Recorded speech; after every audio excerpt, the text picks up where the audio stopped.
Viernes 3 de octubre de 2025, Villahermosa hervía bajo un cielo plomizo. El aire pesado, la humedad atrapada entre los techos bajos, el ruido de los vendedores mezclado con el zumbido de los ventiladores en las tiendas. Nada parecía distinto hasta que el silencio se rompió con el eco de motores tácticos en el fraccionamiento Villa del Cielo. Ahí, en una calle estrecha, un Nissan March blanco se detuvo frente a una tienda de abarrotes. Parecía una escena común. Hasta que las patrullas cerraron la cuadra por los cuatro costados. No hubo disparos. Solo una sincronía exacta. Un movimiento que duró segundos y cambió el mapa criminal del sureste mexicano. El hombre que descendió del vehículo vestía shorts, sandalias y una playera sin logos. Parecía un vecino cualquiera. Pero sus ojos tenían algo distinto, el reflejo del que ha visto demasiado. Su nombre, Guadalupe Luna Hernández, alias El Coyote. Ejecutor, torturador y segundo al mando del brazo armado de la Barredora, una de las organizaciones más violentas y herméticas del sur del país. Su captura no fue producto del azar, sino de una cacería quirúrgica coordinada entre la Secretaría de Seguridad Ciudadana, la Guardia Nacional, la Marina, la FGR y el propio equipo de Omar García Harfuch. En su vehículo hallaron más que armas y droga, nombres, claves y coordenadas. Pruebas que podrían sacudir despachos completos en Tabasco y más arriba. Porque el Coyote no era un sicario cualquiera. Era un nodo. Un punto de enlace entre el poder político y el crimen que lo financia. Quédate, porque esta historia no solo cuenta una captura. Revela cómo el crimen se infiltró en el Estado y cómo un operativo en apariencia simple expuso la podredumbre de un sistema entero. El seguimiento comenzó una semana antes, cuando un vehículo reportado como robado en Coatzacoalcos, Veracruz, apareció registrado en las cámaras del C5 de Tabasco. El Nissan March blanco, con placas clonadas, había pasado desapercibido durante varios días, moviéndose entre Centro, Nacajuca y Villahermosa. Los sistemas de rastreo lo detectaron primero a las 3:12 de la madrugada, en una gasolinera de la Avenida Universidad, donde cargó combustible en efectivo. No parecía algo relevante, hasta que los analistas cruzaron el número de serie del chasis. Coincidía con un vehículo usado en un levantón ocurrido 2 semanas antes en el municipio de Cunduacán. A partir de ese punto, el cerco comenzó a cerrarse. El Centro Nacional de Inteligencia, CNI, confirmó que el automóvil estaba vinculado con una célula activa de la Barredora, grupo que operaba en el corredor Veracruz, Tabasco, Campeche. La información fue enviada de inmediato al Comando de Coordinación de la SSC, donde el propio Omar García Harfuch ordenó activar un dispositivo discreto de rastreo. El objetivo, seguir el auto sin intervenir hasta identificar quién lo conducía. Durante 3 días, el vehículo fue observado por cámaras de tráfico, drones de reconocimiento y agentes encubiertos. Los reportes coincidían: un hombre de complexión media, cabello oscuro, barba corta y mirada esquiva. No utilizaba teléfono celular y se movía con disciplina. Cada noche cambiaba de hotel, de dirección y de compañía. El perfil correspondía con uno de los objetivos prioritarios del sureste, Guadalupe Luna Hernández, El Coyote. Los reportes federales lo describían como un ejecutor que había escalado posiciones a base de miedo. Sus métodos eran brutales: descuartizamientos, desapariciones y torturas transmitidas en video como advertencia a grupos rivales. En los últimos meses, el Coyote había pasado de ser un pistolero de confianza a un operador logístico, responsable del traslado de armas, dinero y drogas hacia el sur del país. Era el hombre que aseguraba el paso limpio de la Barredora en Tabasco. La noche del 2 de octubre, los agentes del C5 Tabasco, en conjunto con la Policía Estatal y la Guardia Nacional, detectaron nuevamente el March blanco. Esta vez circulaba por el fraccionamiento Villa del Cielo, una zona residencial con calles cerradas, vigilancia privada y múltiples salidas hacia la carretera Villahermosa-Macuspana. El vehículo entró a las 21:06, estacionándose frente a una tienda. 5 minutos después, las cámaras captaron a un hombre bajando del asiento del conductor. Era el Coyote.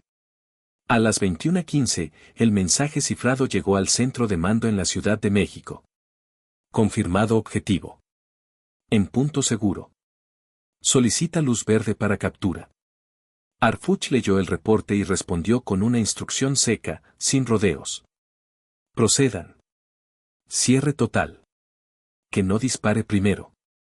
En menos de 10 minutos, 8 unidades tácticas se desplegaron en los accesos de Villa del Cielo. El operativo fue silencioso.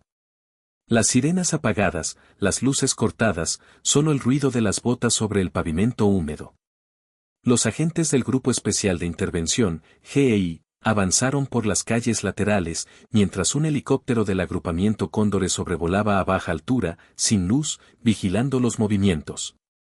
A las 21:27, el vehículo fue bloqueado por una camioneta blindada. 2 agentes descendieron con armas cortas, apuntando directo al conductor. Uno de ellos gritó: «Policía, manos donde pueda verlas». El hombre levantó las manos despacio, sin resistencia. Su voz fue apenas un murmullo. Ya sabían que venía. La detención duró menos de 20 segundos. Ningún disparo, ningún forcejeo. El rostro de El Coyote quedó grabado en las cámaras corporales de los agentes, impasible, sereno, casi desafiante. Cuando fue esposado, pronunció una frase que más tarde se incluiría en el informe oficial. Si caigo yo, caen varios. Los agentes sabían lo que eso significaba. La captura no solo era la de un líder criminal, sino la apertura de un expediente que podría alcanzar a funcionarios, empresarios y mandos locales. Esa misma noche, el parte fue enviado a la Ciudad de México con un encabezado que lo decía todo. Objetivo asegurado sin resistencia. Operación Villahermosa concluida. Antes de ser conocido como El Coyote, Guadalupe Luna Hernández fue un nombre más en los reportes delictivos de la zona sur. Originario de Cárdenas, Tabasco, creció entre talleres mecánicos y los márgenes del río Grijalva. A los 19 años ingresó a la Policía Municipal como auxiliar de patrulla, pero fue dado de baja por faltas reiteradas y conducta violenta. Dejó el uniforme, pero conservó lo más importante, el conocimiento del sistema.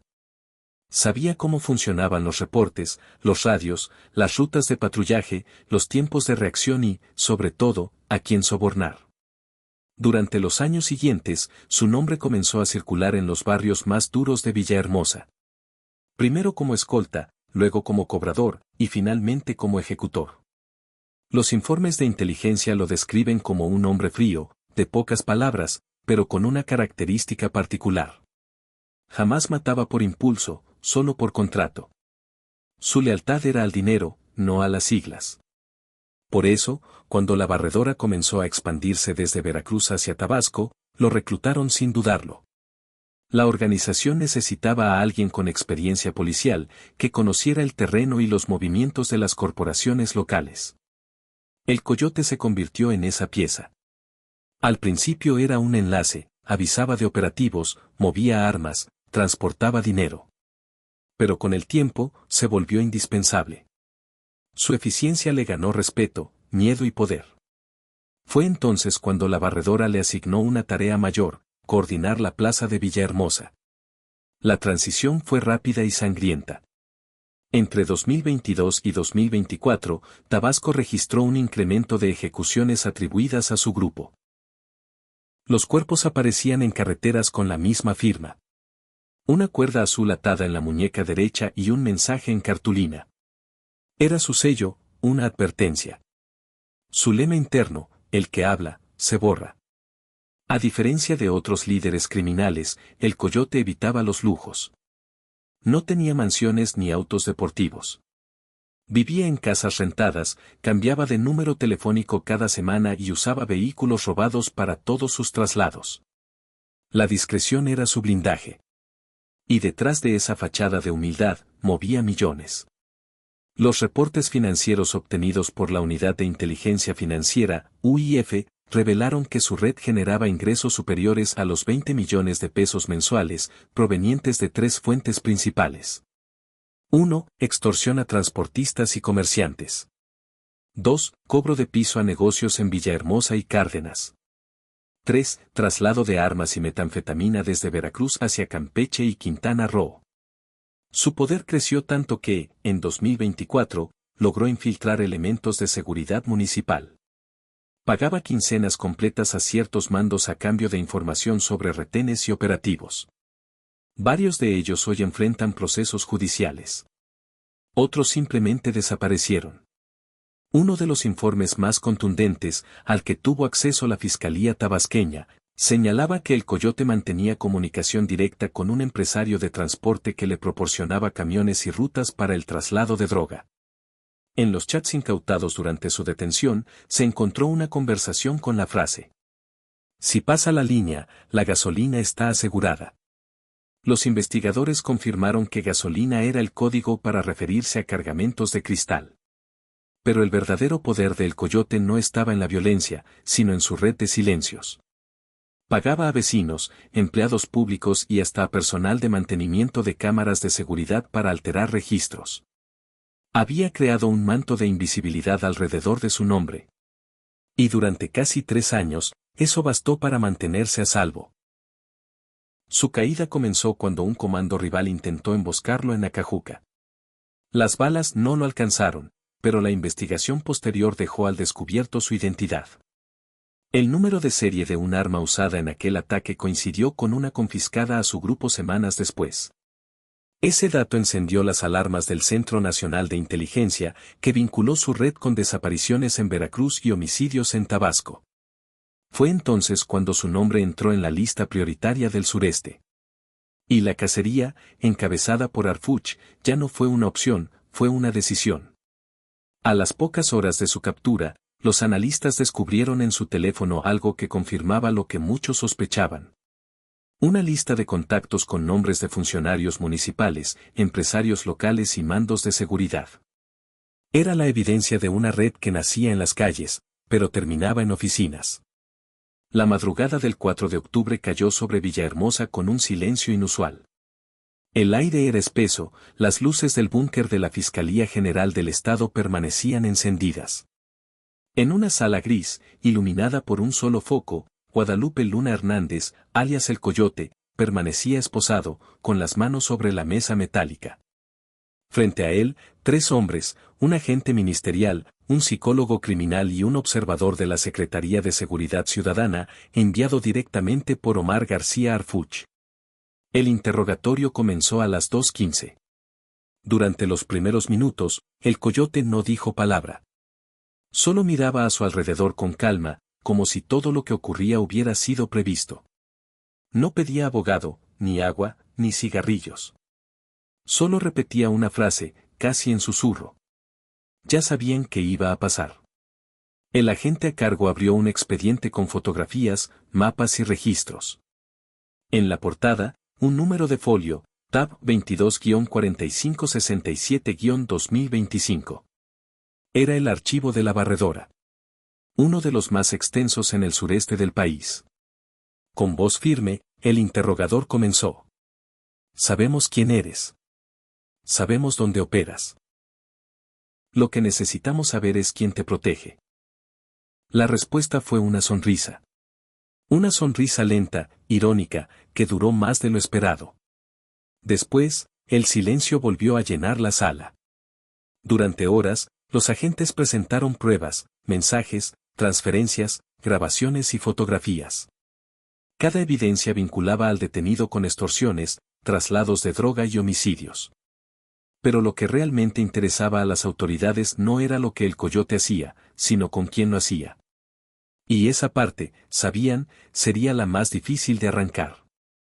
A las 5:48, uno de los peritos descubrió algo crucial en su teléfono. En la carpeta de notas había una lista de nombres con iniciales, seguida de montos. Los investigadores cruzaron la información y confirmaron que algunos de esos nombres correspondían a funcionarios municipales de seguridad y empresarios de transporte. Uno en particular llamó la atención, un exjefe policíaco que actualmente trabajaba en la administración estatal. El hallazgo detonó una alerta inmediata. La Fiscalía Anticorrupción fue notificada y se ordenaron los primeros aseguramientos de cuentas. Lo que parecía un caso aislado se transformó en una red institucional de protección criminal. Mientras tanto, Harfuch seguía cada reporte desde la Ciudad de México. Las comunicaciones entre ambas dependencias eran constantes. Su instrucción era clara. No solo queremos su testimonio. Queremos su red. En las horas siguientes, comenzaron las reacciones. En Villahermosa, 3 mandos fueron separados de sus cargos. En Cunduacán, un empresario fue detenido cuando intentaba volar hacia Mérida.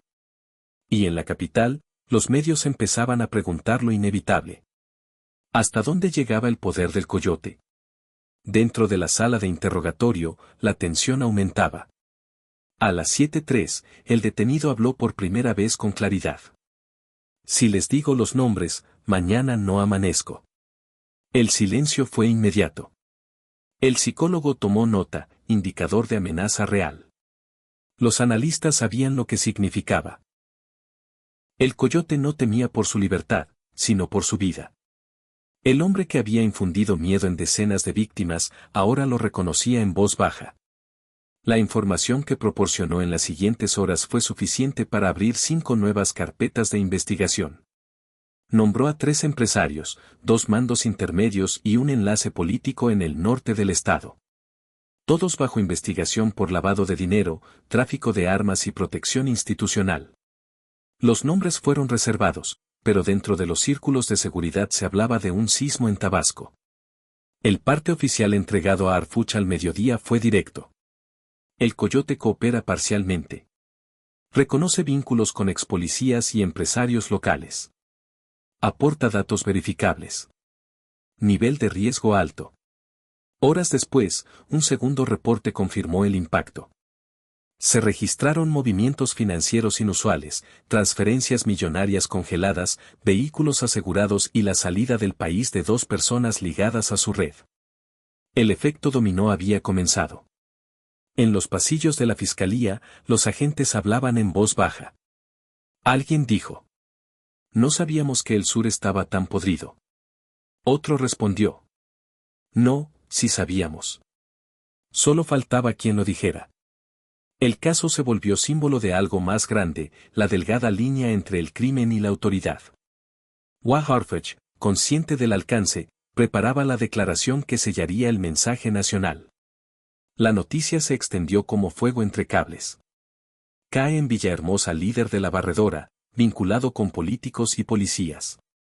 Así titulaban los medios locales al amanecer del 5 de octubre. El rostro del coyote aparecía en todos los noticieros, la mirada fija, la barba crecida, el gesto impasible. Pero detrás de esa imagen había una fractura que pocos alcanzaban a dimensionar.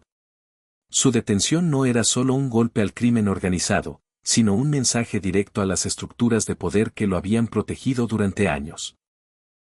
Mientras las cámaras se multiplicaban afuera del búnker de la Fiscalía de Tabasco, las corporaciones federales trabajaban en silencio.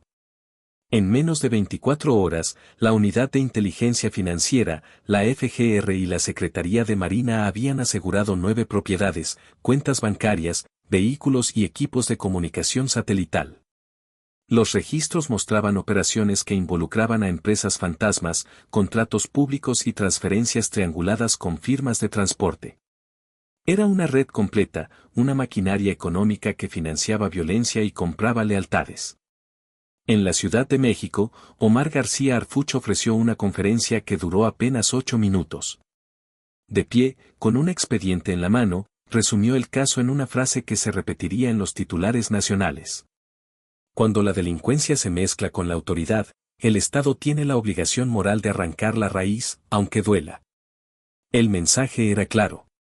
No solo hablaba del coyote, sino de los nombres que todavía permanecían en los informes reservados. Y aunque las investigaciones continuaban, lo esencial ya estaba hecho, la impunidad había sido expuesta. En Tabasco, los operativos no cesaron. Durante la semana siguiente se realizaron 11 cateos simultáneos, 4 detenciones adicionales y la suspensión de 5 funcionarios municipales.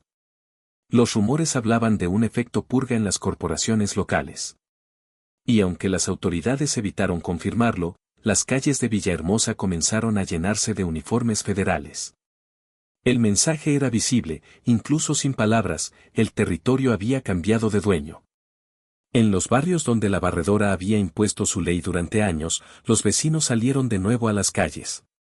Los comercios abrieron sin pagar cuotas, los transportistas retomaron rutas abandonadas y las noches, por primera vez en meses, se llenaron de ruido.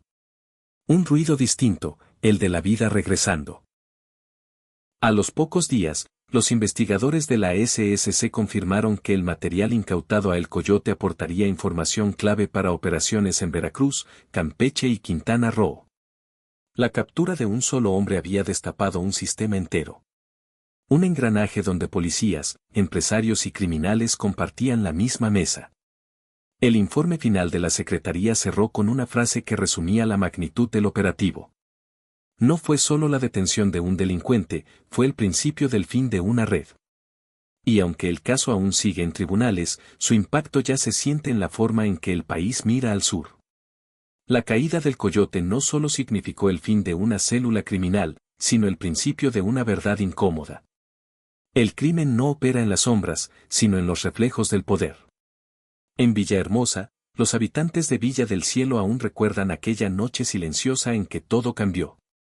Un auto blanco detenido, un hombre rendido, y un grupo de agentes que actuaron sin un solo disparo. Porque a veces, la justicia no suena como una bala, sino como un cerrojo que finalmente se cierra. Si quieres seguir conociendo las historias reales detrás de los operativos más importantes del país, suscríbete y activa la campana. Aquí seguimos contando lo que otros prefieren callar. Porque mientras haya verdad, ningún poder podrá esconder al crimen.